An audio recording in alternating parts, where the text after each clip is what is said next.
En paix, je me couche et je dors, car toi seul, Seigneur, me fais habiter en sécurité. En paix, je me couche et je dors, car toi seul, Éternel, me fais habiter en sécurité. Psaume chapitre 4, verset 8. En paix, je me couche et je dors, car toi seul, Éternel, me fais habiter en sécurité.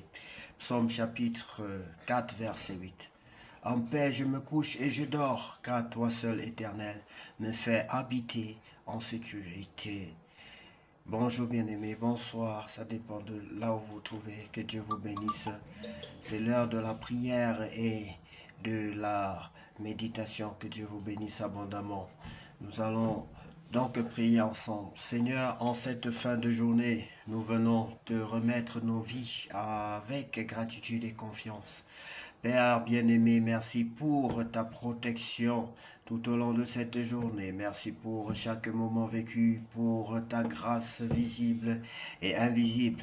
Nous te confions nos pensées, nos fatigues, nos projets. Donne-nous un repos paisible et renouvelle nos forces dans ton amour. Que ta paix remplisse nos cœurs et nos foyers cette nuit. Nous nous appuyons sur ta promesse. En paix, je me couche et je dors. Car toi seul, Éternel, me fais habiter en sécurité. Psaume chapitre 4, verset 8. Bien-aimés, si vous n'avez pas encore reçu le Seigneur Jésus-Christ et qu'aujourd'hui vous avez écouté l'appel de Dieu, vous avez écouté, vous voulez bien recevoir le Seigneur Jésus-Christ dans votre vie comme votre sauveur personnel, je vais vous inviter donc à répéter cette prière après moi. Bien-aimé, si tu es prêt à inviter Jésus dans ta vie, tu vas donc répéter cette prière après moi. Seigneur Jésus, Seigneur Jésus, je reconnais que je suis un pécheur. Je suis un pécheur. Pardonne-moi.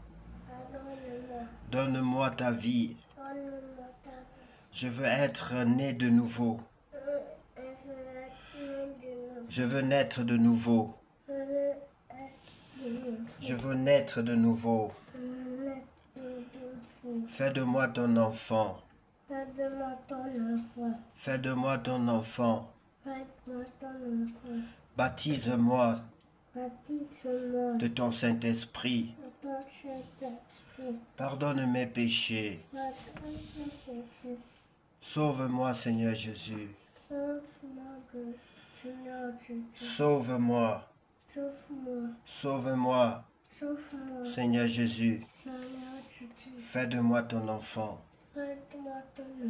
Je t'en supplie. Je veux demeurer dans ta maison tous les jours de ma vie.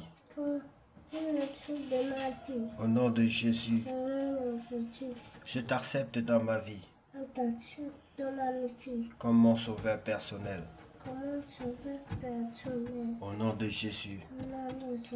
Amen. Bravo. On va maintenant lire la parole de Dieu. Hein? Je veux lire la parole de Dieu. Tu veux rester avec moi, on lit.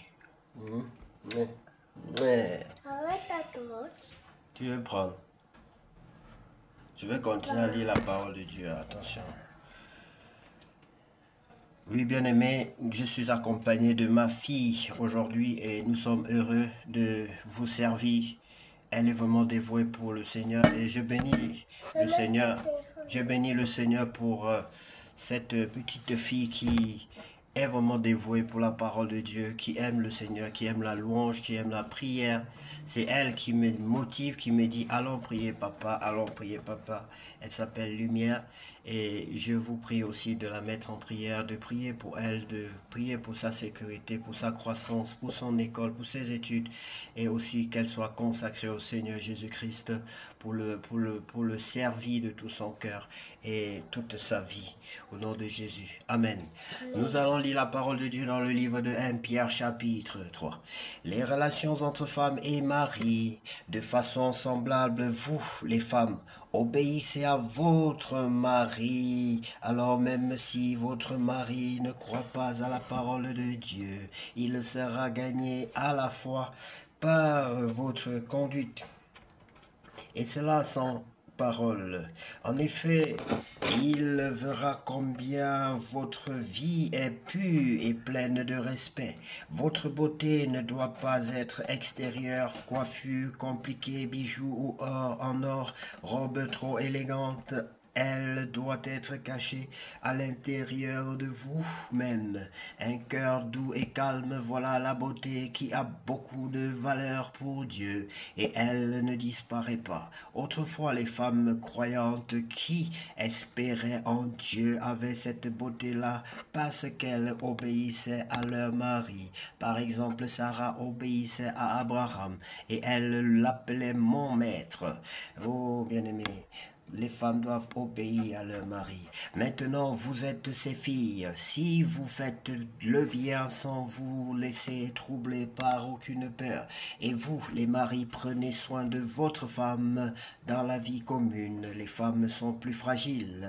Vous devez en tenir compte.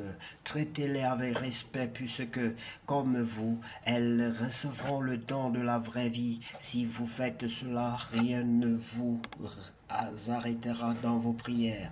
Appel à faire le bien, enfin ayez tous les mêmes pensées et les mêmes sentiments. Aimez-vous comme des frères et des sœurs. Soyez bons et faites-vous petits les uns devant les autres.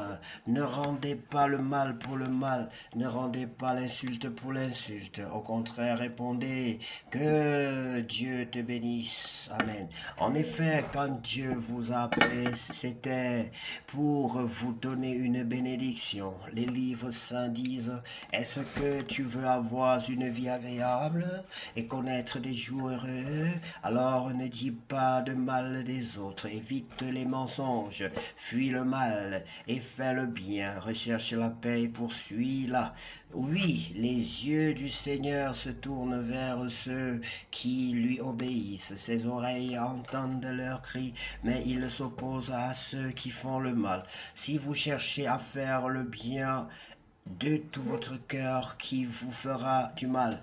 Et puis, si un jour vous souffrez parce que vous faites le bien, quel bonheur pour vous. N'ayez pas peur des gens et ne vous laissez pas troubler, mais reconnaissez dans vos cœurs que le Christ seul est saint. Il est votre Seigneur. Quand on vous demande pourquoi vous espérez, soyez toujours prêt à donner des explications, mais faites-le avec douceur et respect, avec une conscience pure. Alors, quand des gens vous accusent faussement sur un point, quand ils vous insultent parce que vous conduisez en chrétien, ils seront couverts de honte. Oui, il vaut mieux souffrir en faisant le bien si Dieu veut cela, plutôt que de souffrir en faisant le mal. La victoire du Christ.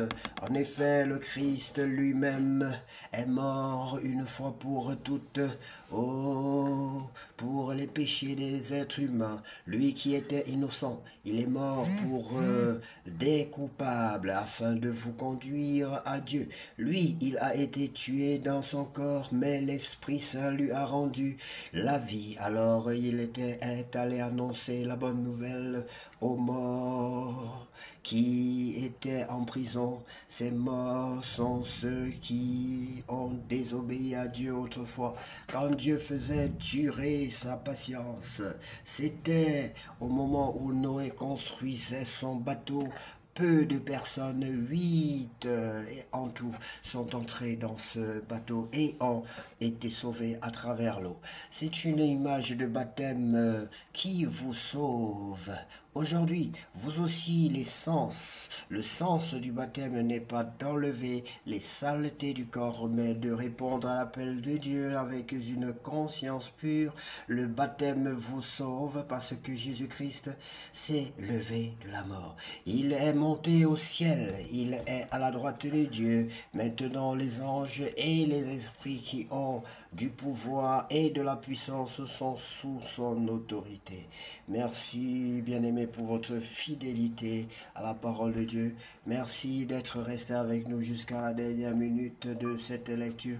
Que Dieu vous bénisse, bien-aimés. Notre Dieu est un grand Dieu. Il n'est pas un homme pour mentir, ni le Fils de l'homme pour se repentir, mais ce que sa bouche dit, sa main l'a accompli. Il dit, heureux l'homme qui ne marche pas selon le conseil des méchants, qui ne s'arrête point sur la voie des pécheurs, et qui ne s'assied point en compagnie des moqueurs, mais qui trouve son plaisir dans la loi de l'Éternel et la médite jour et nuit. Il est comme un arbre planté près d'un courant d'eau qui porte son fruit en son temps, et dont le feuillage ne se flétrit point. Tout ce qu'il fait lui réussit. Il n'en est point ainsi des méchants, ils sont comme la paille dissipée par le vent. Bien-aimés, demeurons dans la parole de Dieu. Il était aussi dit dans le livre de Josué que ce livre de la loi ne quitte point tes yeux. Béni soit notre Seigneur au nom de Jésus.